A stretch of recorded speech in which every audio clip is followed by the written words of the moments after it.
Hi, everyone. Welcome to the Good Karma Success Coach podcast. I am your host, Melinda Van Fleet, and I am super excited that you have joined me today. Today is going to be part 2 of No Such Thing as Coincidences. And I hope you listened to part 1, where you got a story share that is intended to open your eyes, your mind, your brain, your heart, your soul, however you want to put it, to recognizing and becoming aware of signals or signs in your life, and then connecting the dots and following the breadcrumbs to realize that there's really no such thing as a coincidence. And those little signs and breadcrumbs can help you make a decision, make a choice, take a different path, pivot, twist, however you want to put it. And then often those actions help you. They can help eliminate. Sorry, I'm still struggling a little bit from my strained voice. So they can help you eliminate stress, anxiety, overwhelm, triggers, mind loops, all those things that none of us like, right? So when you really start to recognize those things and piece the puzzle pieces together, it's just life-changing. It's transformative. And then you can remember those situations and put them in your back pocket. And then when you need them again, you're like, oh, I've been here before. I remember when this happened to me. And you can pull them out as your own personal tools. So this story is, like I mentioned in the other one, about a coach, but a different coach. And I'm going to do my very best to tell the story in relation to the coincidences. There's a lot of layers to this whole entire experience, and I will be sharing more of those layers and those lessons in my third book, which will come out before the end of the year, and that is Coaching Confidence. And I'm in my head, I'm starting to write it. That's kind of how I work. Things start coming to me, and then I write in my journal. And then when I have the time appropriately allotted, that's when I actually start to write at my computer. So my process is probably different than some other people's. And I believe that your process should always be what feels good to you based on how you are wired. So right now, being that I have the book launch for Life and Love Lessons coming up July 28th, yay, I'm super excited about that. I have private one-on-one coaching, and if you're interested, reach out to me for that. I have a lot of that going on. I'm also creating courses. I have so many ideas. I'm excited about that. And I have 2 live speaking events that I am just over the moon excited for. So just working on more speaking gigs. So I have a lot on my plate. So hence why I'm not going to start writing my third book at my computer until I get some of those other things a little more situated, especially the courses, because that once those are put together, that will be a little different time release, which will be good. So anyhow, so something else I always help people with is focus and dealing with stress and overwhelm and how to prioritize, how to make a plan.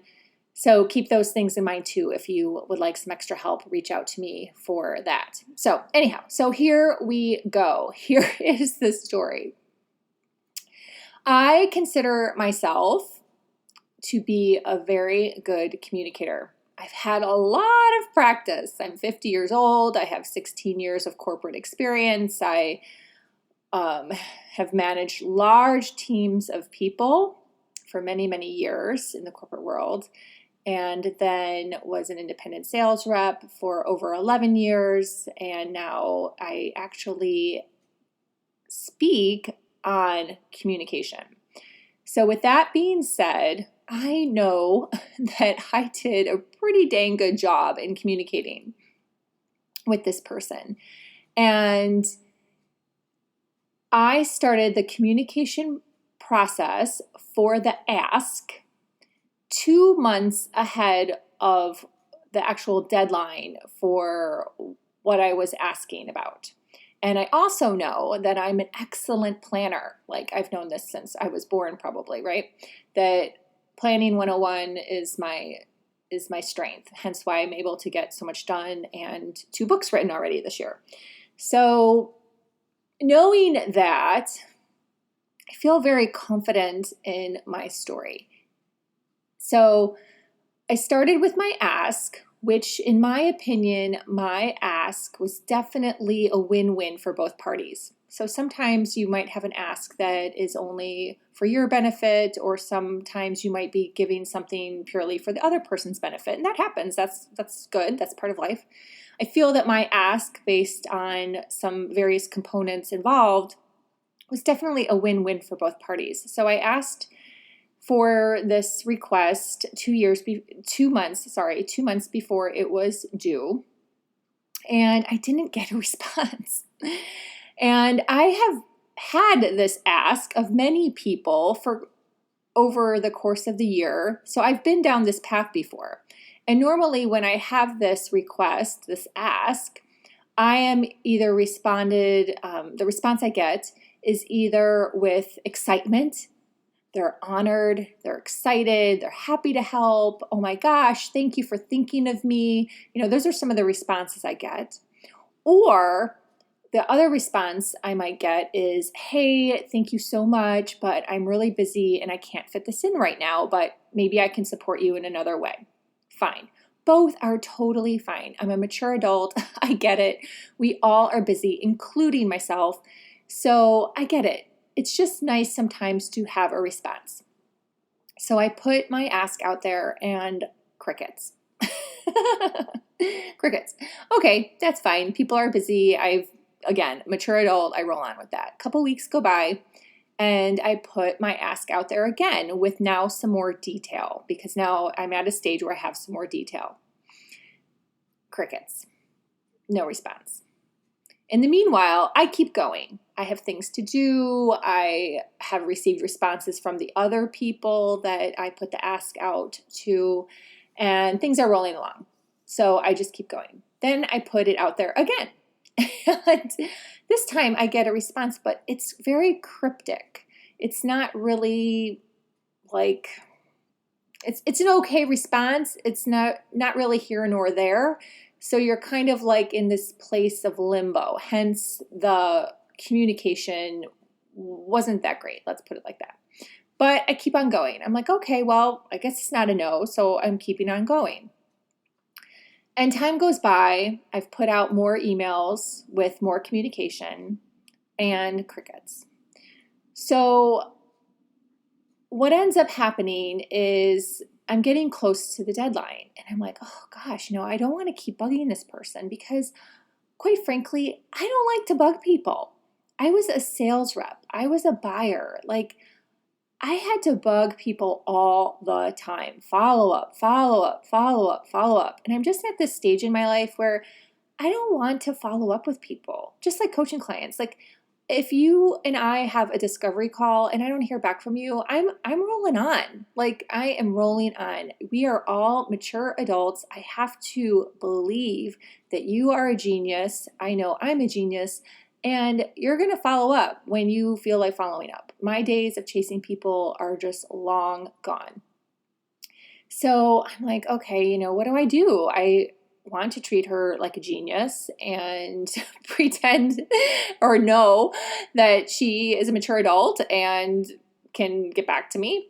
But I also kind of need an answer. So in the meanwhile, I end up hearing about a networking event that was going to be live in person in West Palm Beach on a Saturday. It was only $10, and it came across my path via a big networking Zoom call community that I was on. And I was like, oh gosh, it's on a Saturday. Ryan has a charter.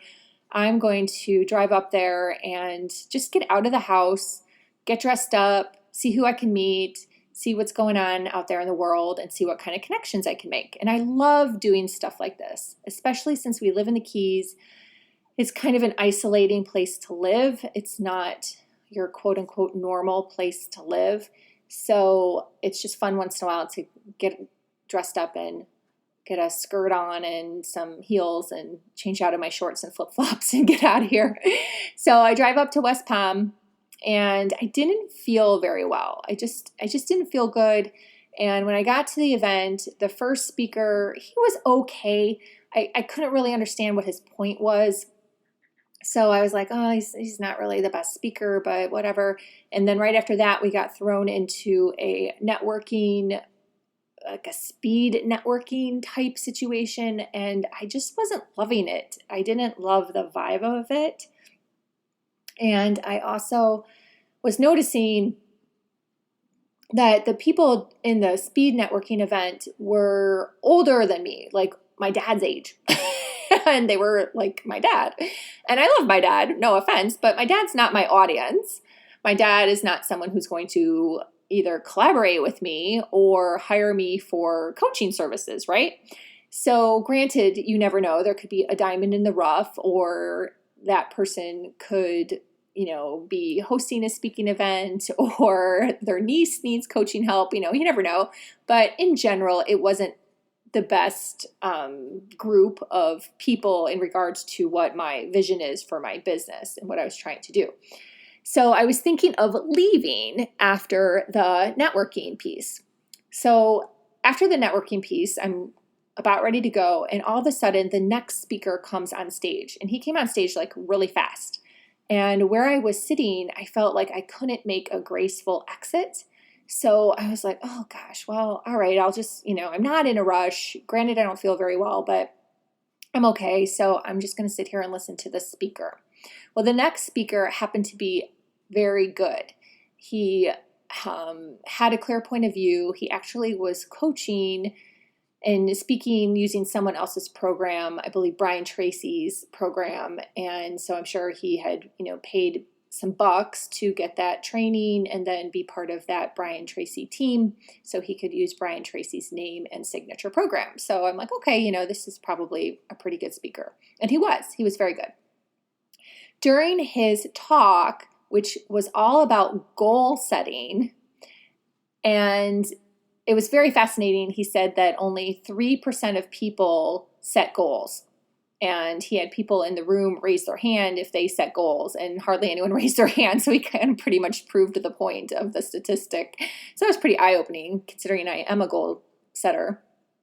But one of the things he talked about in the talk and the speech was about tasks and the difference between goal setting, to-dos, and tasks. And he made a very strong point about eliminating or alleviating tasks from your life, from your to-do list. And I sat there and I absorbed the content and I thought to myself, I don't really have that many tasks. I'm pretty good. I'm pretty solid in my own scheduling. I'm very focused. I don't waste time. I schedule in enough time for rest and meditation. I definitely do all those self-care things. And so like solid, I felt, I felt really solid in myself. So I was just kind of listening to the content and just kind of taking some mental notes. So I go home. What ends up happening the next morning, bright and early, I'm sitting at my computer, Ryan's sitting at his computer, and all of a sudden I get a Facebook Messenger from the person that I had the ask with. And it was through voice, and I don't have Facebook Messenger on my phone, and I don't have it connected to voice. So I don't leave voice, but I can receive voice. So I listen, and my husband's sitting right next to me. And so I play it, and the person, number one, called me by the wrong name. And I've known this person. I've been in their community and obviously been asking for something. So she called me by the wrong name, and then her whole vibe and energy and lack of really understanding what I was asking, even though I know I had been crystal clear in my emails, was just really the wrong vibe and the wrong energy. So much so that my husband looked at me and he goes, "Who was that?" And I was like, explained. And then he was like, oh, he goes, that was just not very nice. And I was like, yeah, I know. It's kind of weird, right? So I started going back through my emails and I looked just to make sure that my communication had been spot on, which it was. And I ended up reading things to him and filling him in. And he gave me his opinion, which was very tight and very direct. And I couldn't disagree, to be real honest. So I communicated back just with a little bit more clarity, handling it very kind. And still, the communication came back to me was kind of mind-blowing. And here's basically what it was. She called what I was asking a task. Pin drop. There you go. So number one, something that I had requested of someone, I certainly would never, ever, ever want them to consider it a task. Because to me now, especially since hearing that speaker the day before, putting that word into my brain, a task is like yucky. She was viewing what I was asking her to do as yucky. I don't want someone to feel yucky. I want someone to feel excited, honored. Thank you. Not yucky. So I had to cut that energy. Because I don't want someone to feel that way. I'm a nurturer. I want someone to feel excited, happy. So I had to cut that energy. And that was fine. Because again, I don't want someone to feel that way. I should have recognized the signs, which is again what I'll be talking more about in my third book, is all the different signs, the red flags, different marketing things I noticed over the course of months. And I should have just cut it sooner. So thank you to the speaker who was talking about tasks, which is a word I never, ever use. That word task is not in my vocabulary. So it was definitely not a coincidence that all of this came to play. And so from that word and the sentence that was in conjunction, which was still in the same vibe, still in the same energy, I was like, thank you so much, but don't worry about it. And I moved on. I happily moved on. And it also helped me stop some of the other things that I was having as the red flags. I was like, I see clarity now. I see clarity. I should have followed intuition way back when. But that's fine. It was my lesson to learn. It's totally fine. And it was totally fine to move on. Happily fine to move on. All good. All good. Doesn't stop my progress. Doesn't stop my progress at all. I'm good. I'm solid. I keep on going. It's all fine. And I was able to just move forward. So again, thank you to that speaker who used a word that I never use, but that word stuck in my head. And then that very next morning, she used that word and it helped me connect the dots and cut that energy. So just be aware of all the little things, all these little signs, all these little signals that pop up, that you're like, oh my gosh, I never thought of it that way. Just tuck it away, tuck it. And then when something's happening for you that might be causing some, gosh, what's going on? I wish I knew what's going on. Why isn't she being very clear? Why isn't this communication coming through correctly? And how it just should come through so I can move forward one way or the other. Like sometimes you just need that extra little tidbit that helps you make a decision, that helps you make a choice so you can just get unstuck and move forward from stuck to success. We can all do it. And if you needed a little help, you know how to reach me. Thank you for listening, And until next time, be grateful, be curious, always be learning. And you know what? Have some fun too. I'd love to hear from you. Thanks. Bye.